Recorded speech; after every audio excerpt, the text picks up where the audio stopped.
गोकुल में कृष्ण का बचपन एक अनुपम अध्याय है, जहां वो बहुत ही शरारती और प्यारे बालक के रूप में बड़े हुए। माखन उनका प्रिय भोजन था और उनकी माखन चुराने की शरारतें गोकुल के हर घर में प्रसिद्ध थीं। वे जब भी घर में जाते, माखन के बर्तन को चखने का प्रयास करते, जिससे गोपियां परेशान होकर अपनी शिकायतें यशोदा मैया के पास लाती। वे कहती, तुम्हारा लाल बहुत शरारती है, वह बार बार हमारे घर आता है और माखन चुराता है। इस पर यशोदा मैया, जो अपने बेटे की इन शरारतों को जानती थीं, थोड़ी गंभीरता से प्रतिक्रिया करती।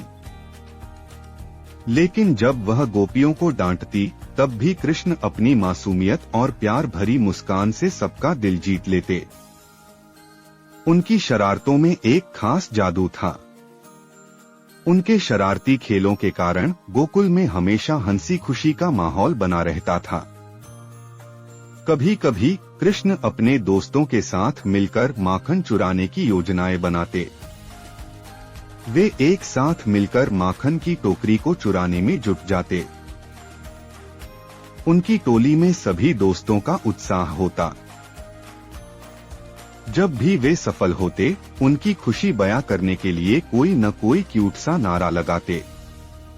इस प्रकार कृष्ण की शरारतों के पीछे एक गहरी मासूमियत छिपी रहती थी, जिसे हर कोई समझता था। गोकुल में कृष्ण की इन शरारतों की कहानियां सदियों से सुनाई जाती हैं। हर किसी ने उनकी मस्ती भरी लीलाओं को देखा है और वे आज भी लोगों के दिलों में जीवित हैं। उनके लिए हर दिन एक नई चुनौती होती।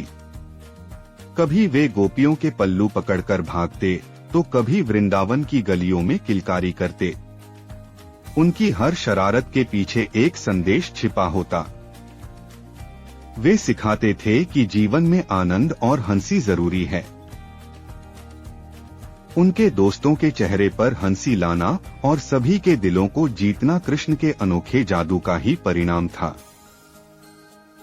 इसलिए गोकुल में हर किसी को कृष्ण से प्यार था, क्योंकि वे केवल एक भगवान नहीं थे, बल्कि एक प्यारे दोस्त थे। उनकी लीलाएं न केवल मनोरंजन और हंसी लाती थीं, बल्कि प्रेम और संगति का भी प्रतीक थीं।